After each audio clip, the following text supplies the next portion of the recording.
Punks, en lo que vimos en el taller de fantasía, ¿te acordás? ¿Algo? O no me acuerdo si estabas en esa clase. No, ya cuando lo diste vos ya estaba yo ya. Ya no estaba. Bueno, Oficial. entonces lo que le decía recién a Enzo, que es un tipo de historia que se escribe, ¿no? Teniendo en cuenta cómo pensaban que era el futuro las personas que vivían entre los años 1850 y 1910, ¿sí? Anterior a o sea, a la segunda ola de la época industrial, digamos, de la revolución industrial. Que es justamente, si se fijan, porque en el 14 se desata la Primera Guerra Mundial y ahí es cuando se hace un gran cambio, digamos, a nivel tecnológico, porque las guerras tienen esto, que lo hablábamos el otro día con lo de las ucronías, Enzo, que son un desastre a nivel individual, incluso a nivel quizás de naciones y demás, por la cantidad de muertes, pero al mismo tiempo impulsan la tecnología. O sea, unos países que están en guerra están haciendo todo lo posible por mejorar la tecnología existente en ese momento.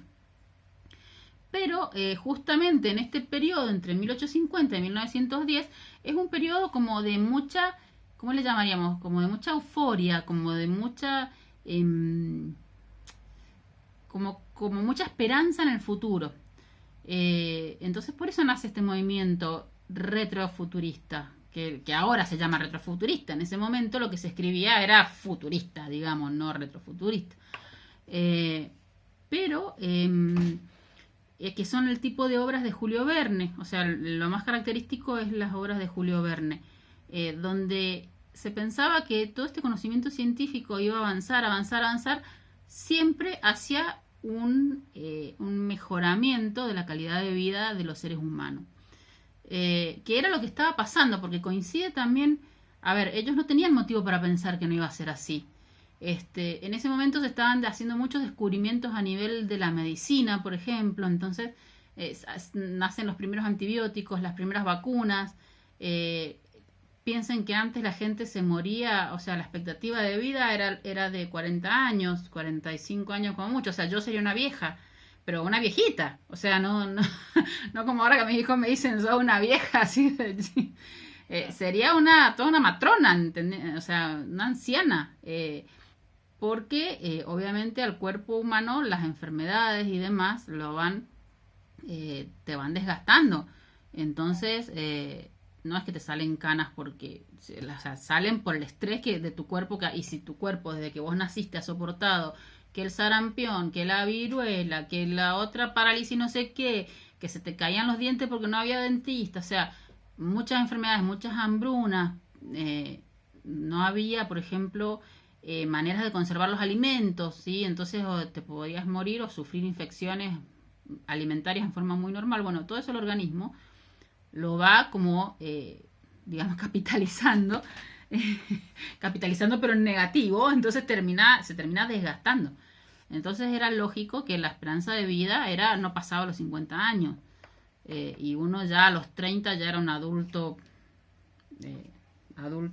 mayor, y a los 40 ya eras anciano, o sea, pero porque te quedaban 10 años de vida, no más.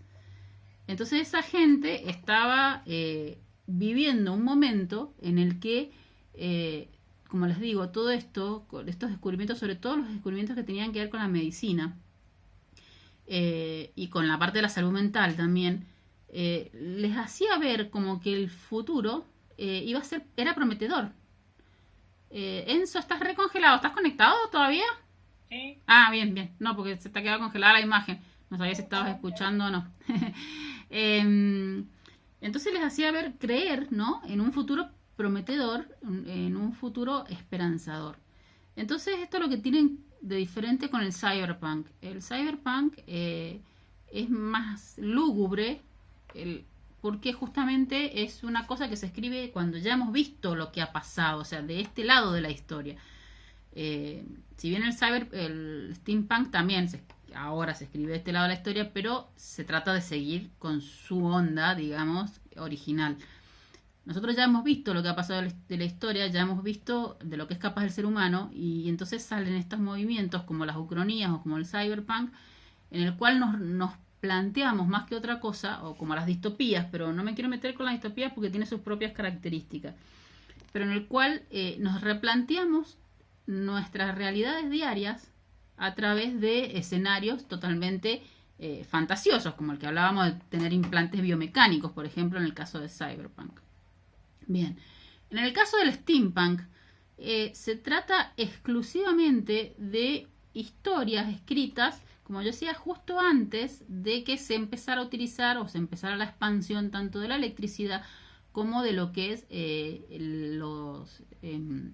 los combustibles fósiles, o sea, los combustibles derivados del petróleo, ¿sí?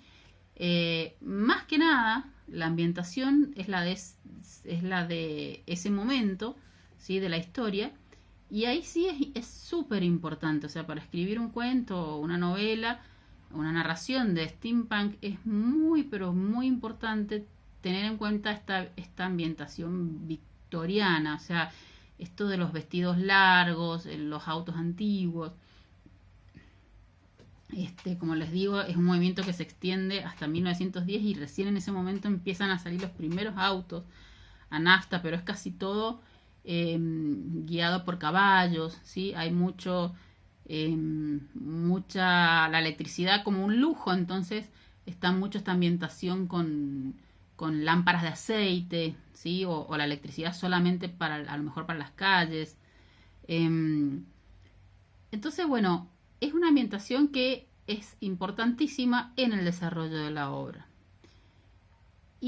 Pero ¿qué es lo otro? Pues si no, no sería ciencia ficción, estaríamos escribiendo historia. O sea, la ciencia ficción acá consiste en plantearnos esto de que estamos parados en un momento en el cual no podemos echar mano a ninguna de las cosas que sabemos ahora que existen, con ninguno de los avances tecnológicos, y sin embargo tenemos que inventar avances tecnológicos, pero basados en mayormente la tecnología del vapor.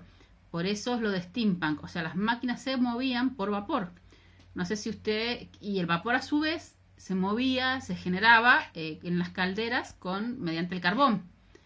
Si ustedes vieron Titanic, no sé si se acuerdan la escena donde están abajo en las calderas los carboneros cargando terribles paladas de carbón, porque eso calentaba tanques de agua que a su vez ese vapor movía las hélices y las maquinarias. Entonces hasta ahí llega la tecnología, digamos, de base, pero la idea es pensar cómo a partir de ahí podemos inventar distintas cosas. Es como una ucronía en el sentido de qué hubiera pasado si a partir del momento de la revolución industrial esta no se producía, o sea, la segunda ola de la revolución industrial no se producía y se quedaba manejándose todo con esta tecnología del vapor. También la maquinaria era mucho más justamente mucho más máquina, mucho más relacionada con los motores, o sea, en ese momento todavía no se pensaba en computadoras como tales y sin embargo, sí, en casi todas las novelas de steampunk hay, o en muchas, está esto de que hay un robot o constructos como en la estación de Calle Perdido o autómatas, ¿sí? Generalmente son, no me sale la palabra, no son digitales como son ahora, sino que son como mecánicos, o sea, como podría ser un reloj, como con la tecnología que tenía un reloj a cuerda, ese tipo de robots podrían hacer, pero no dejan de existir. O sea, existen y funcionan, ¿sí? Les pongo por ejemplo, para que sepan lo que estamos hablando. No sé si vieron, si conocen La Brújula Dorada, que es si la han leído o si han visto la película, que estaba la serie La Materia Oscura. ¿La viste? Bien. Igual yo tengo acá unos trailers para mostrarles un poquito porque es un poco difícil de explicar esta cuestión de que tiene que existir tecnología, pero no puede estar basada en lo que nosotros conocemos en este momento como lo que es o sea, en este momento toda nuestra tecnología está basada en la electricidad, de hecho.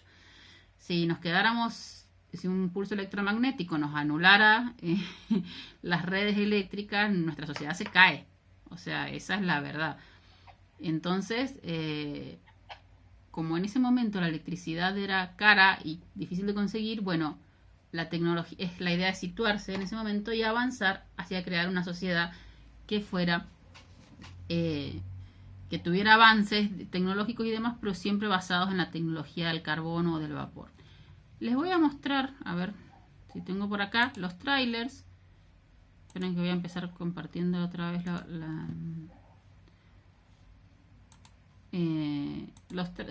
un par de trailers de las películas para que vean. Tienen suerte porque lo tengo cargado, ya los tenía cargado del año pasado porque es re difícil de explicar en sí. A ver cuál dice presentar. En ese vamos a presentar. El primero que les voy a cargar es el de la brújula dorada. La película más vieja, ¿sí? Quiero que se fijen en los detalles.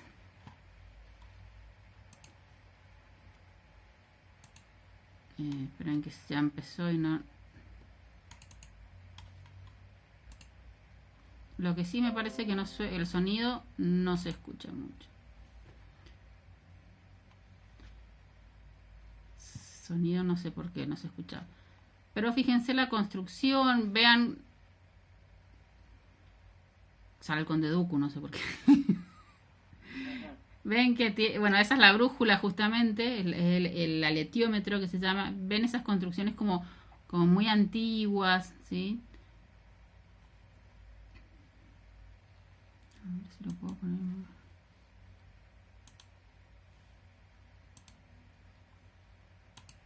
Ahí se ve un poquito más grande.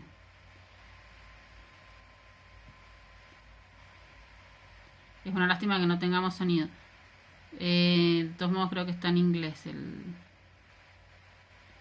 y miren ahí el dirigible y miren el auto, o sea, y fíjense la ropa, no están usando esa ropa porque estén elegantes, sino que miren los camisones, las mujeres vestidas con ropa larga. Si no lo han leído el libro, La Brújula Dorada se trata de un mundo en el que los seres humanos tienen, tienen su alma dividida. Ellos tienen una parte del alma dentro y la otra parte de su alma está en estos daimonions que se llaman, que son estos animalitos que los acompañan. Este oso en particular no, igual es un oso parlante. Pero, por ejemplo, el daimonion de la nena es como una ardillita que anda por ahí. El mono dorado es el daimonion de la chica esta. Después tienen... Ay, eso... Pucha, se me hubiera gustado volverlo. A ver.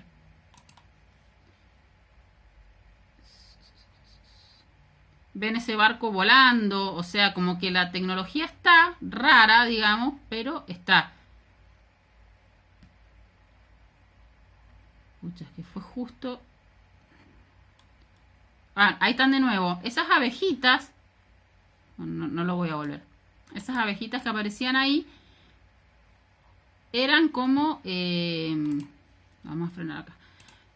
Esas abejitas que aparecían ahí eran también, como les digo, autómatas que ocultaban, o sea, como mecanismos de relojería que funcionaban, eran abejitas espías, pero eran en base, no como podría ser un dron ahora, sino un mecanismo de relojería que funcionaba automáticamente, digamos, ¿sí? Vieron que un reloj de estos viejos le daban cuerda y por el mismo funcionar de los engranajes solo seguía funcionando y seguía funcionando y seguía funcionando.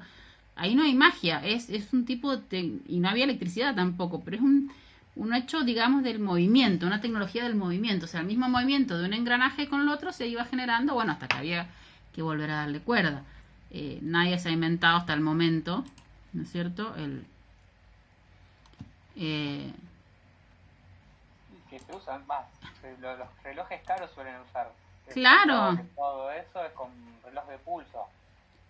Le das por así, moviendo la mano, y después funcionan solito mágicamente. Claro, sí, no es mágicamente. Claro, pero Y es que es eso, es el movimiento de los mismos engranajes. El otro que le quiero mostrar es el de, pero se me salió estaba haciendo cualquier cosa. Es el tráiler de Máquinas Mortales, que salió hace poquito, para que vean también la estética que hay ahí, ¿no? Máquinas Mortales. Lo ponemos en grande. No, lo puse en grande y no lo puse a compartir.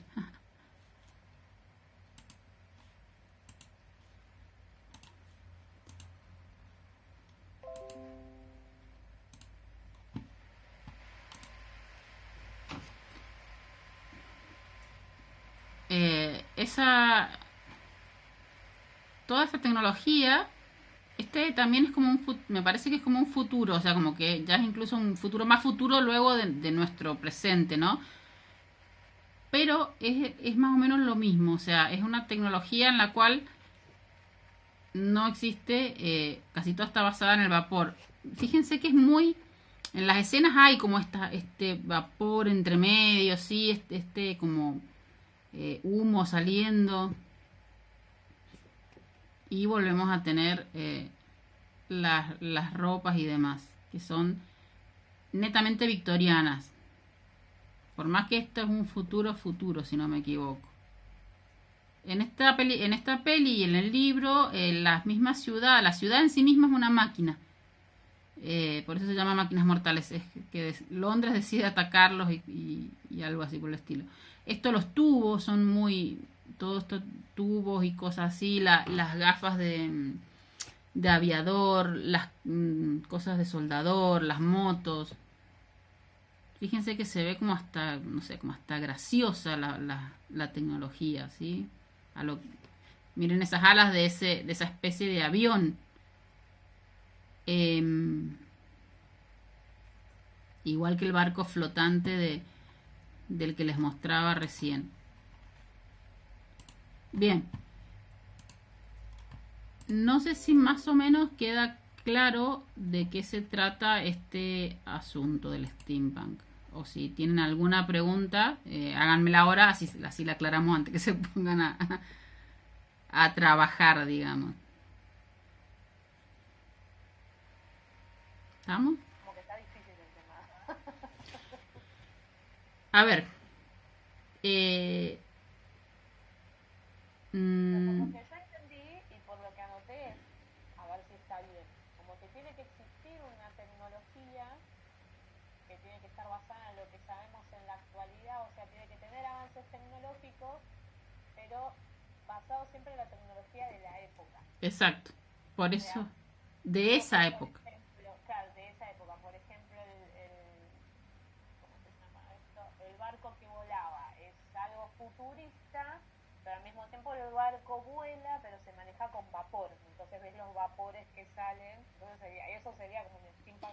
Claro, y fíjate, ¿por qué el barco vuela? O sea, porque eso... hay steampunks que son también... El steampunk a veces cuando tiene magia entra en fantasía también. Yo suelo darlo en fantasía, porque muchas veces, como está ambientado en esto de la onda victoriana y todo, se suelen mezclar, y casi siempre está ambientada en Londres o en esos lugares así, digamos, de los países del norte. Se suele dar que también aparecen hadas o aparecen criaturas mágicas, como hay una serie en el Amazon, bueno, se me dio el nombre también. Carnival, no sé cómo. No es sí, Carnival Row. Carnival Row. La Orlando Bloom, sí. La Orlando Bloom.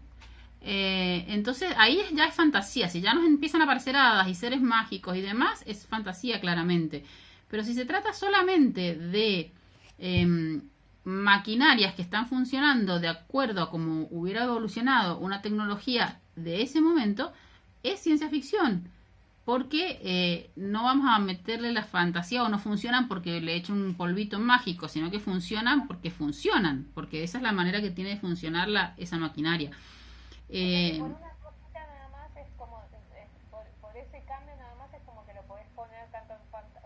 Sí, a fantasía o lo mandas a ciencia sí, ficción. O sea que ponerle, por ejemplo, yo tengo un barco volador y vienen y me dicen, ¿por qué vuela? Porque le tiro estos polvitos mágicos de fantasía, y si yo digo no, porque un científico loco al final pudo encontrar la manera de hacer la maquinaria para poder volar, es ciencia ficción. es ciencia ficción, tal cual. Todo lo que vos puedas explicar dentro de lo que de tu conocimiento es ciencia ficción. A ver, ¿y por qué son barcos voladores? ¿Y por qué son dirigibles? Porque en ese momento todavía ni siquiera tenían en la cabeza el avión. O sea, si ustedes ven películas de tipo steampunk, van a ver que los aviones eran como los primeros aeroplanos que se empezaban a pensar y tenían como alas de tela. O sea, como lo que recién estaban empezando a maquinar que podía llegar a ser. Entonces, como la ciencia ficción siempre se basa en lo que sabes en un momento determinado para imaginar un futuro, bueno, en este caso, esta gente, ¿no? Como les vuelvo así, como Julio Verne, lo que pasa es que después la mayoría de los inventos de Julio Verne se pudieron, se lograron concretar, pero no a la manera que los pensó él. El submarino de 20.000 leguas de viaje submarino, o sea, el Nautilus no es como los submarinos nucleares de ahora, ¿sí? Funciona de otra forma. Funciona como se le ocurría a él en ese momento que podía funcionar un submarino. Pero tiene esto, ¿no? De que tiene que tener una explicación, ¿sí? Entonces la explicación siempre tiene que estar, por ejemplo, bueno, es a lo que les decía, no van a ver un cohete. No les digo que no pueden ser.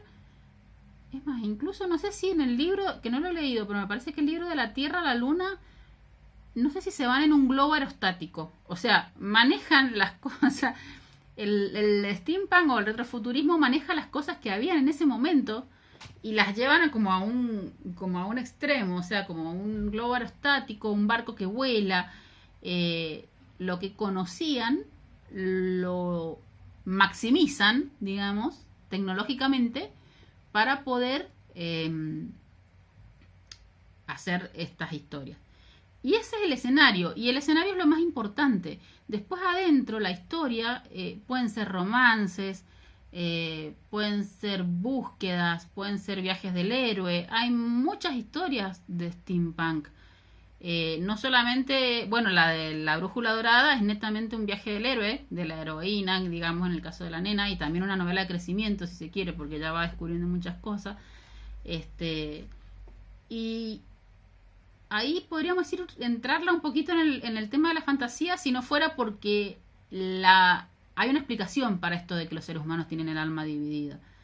Y no es una explicación de fantasía, o sea, es una explicación que tiene que ver... es muy interesante porque tiene que ver con los átomos, o sea, tiene como, pero de nuevo, como la teoría atómica en ese, no la que conocemos ahora, la teoría cuántica que nos permite hacer dark, sino la teoría atómica que conocían en ese momento. Entonces tiene que ver con los átomos y con universos paralelos y demás, muy interesante, pero siempre manteniéndose en el nivel de lo que manejaban en ese momento, que estaban empezando a descubrir todo este tema de los átomos y los elementos y todo eso. Entonces, bueno, ahí le pueden meter la historia que quieran, pero el escenario es súper importante, ¿sí? Consulta, Gise. Sí. No sé si vos viste en algún momento esta película que se llama La vida extraordinaria. Me parece que sí.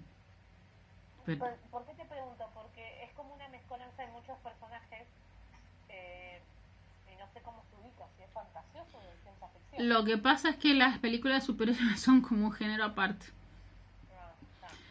Está Mina Harker, la esposa de Drácula. Ah, sí, claro, ya me acuerdo cuál es. Sí, claro. Es fantasía. Porque pero es fantasía porque estás metiendo personajes de fantasía ahí, como Drácula y todo eso. Con los superhéroes pasa algo. A ver, tomemos los superhéroes de Marvel, que tanto. O los de DC. Por ejemplo, por más que a Thor le trataron de dar una explicación más o menos con esto del Bifrost, ¿no es cierto? En las pelis, que es un puente cuántico y que Jane encuentra la manera y demás. Sigue siendo fantasía, o sea, de hecho es mitología nórdica remixada para que entre en el USM, pero es mitología nórdica. Pero por ejemplo, Spider-Man es ciencia ficción. A Spider-Man lo muerde una araña radioactiva. O sea, no agarra sus poderes porque sí. Lo pica una araña radioactiva. Y es dentro del mismo universo. Dentro del mismo universo de cosas. Superman sería ciencia ficción. Él no tiene sus poderes porque sí. Superman tiene sus poderes porque en su planeta la gente tiene esos poderes. Toda la gente es así. O sea, la gente es así. Lo que pasa es que después viene acá y es como que tiene poderes. ¿Se entiende? Batman también sería, por ejemplo, ciencia ficción. Sin embargo, Aquaman ya sería fantasía. Porque acá o sea, ¿qué onda? Sirenas. O sea, son personajes de fantasía netamente. Entonces, es como que en el tema de los superhéroes se mezclan muchísimo. Si vos los analizás uno por uno, Hulk también es ciencia ficción. Hulk se convierte en Hulk porque se mete a un coso de rayos gamma. O sea, pues se queda encerrado en la cosa de rayos gamma. Y Iron Man es súper ciencia ficción. El tipo trabaja, o sea, de hecho él no tiene ningún poder, es un genio que trabaja investigando las cosas. ¿Ven? Pero al mismo tiempo está mezclado con Wanda y con las piedras del infinito y con el Doctor Strange. O sea, es como se van mezclando. El tema de superhéroes yo diría que es como un subgénero aparte. Si los analizás uno por uno vas a encontrar que según tengan explicación mágica o no, si es fantasía o ciencia ficción. A ver si hay algo más que les podría decir del steampunk para que... Bueno, no, igual creo que ya les he dicho todo. Lo que quería ahora era mostrarles... ¿están los dos con la compu? ¿Pueden ingresar al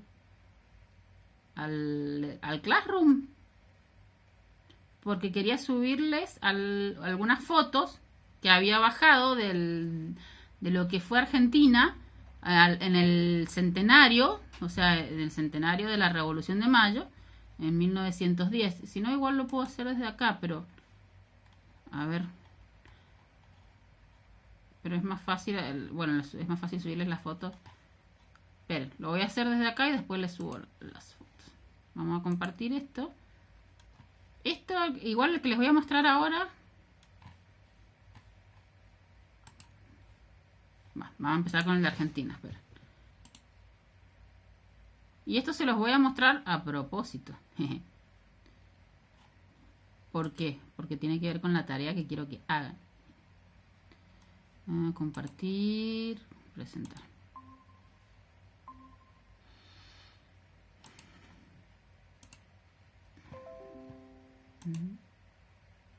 Bien, yo me voy a poner en la otra pantalla para irles mostrando las fotos. Así las voy bajando. Para que esto es, como les digo, 1910, justo cuando termina, ¿sí?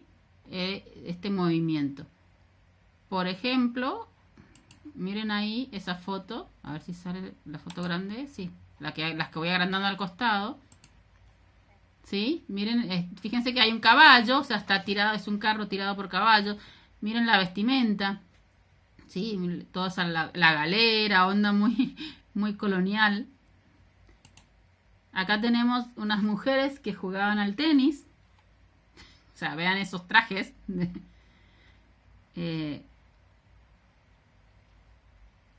A ver acá. Bueno, esto también es una exhibición. O sea, es como para que vean los trajes. Esta foto es muy interesante porque es un diario, ¿sí?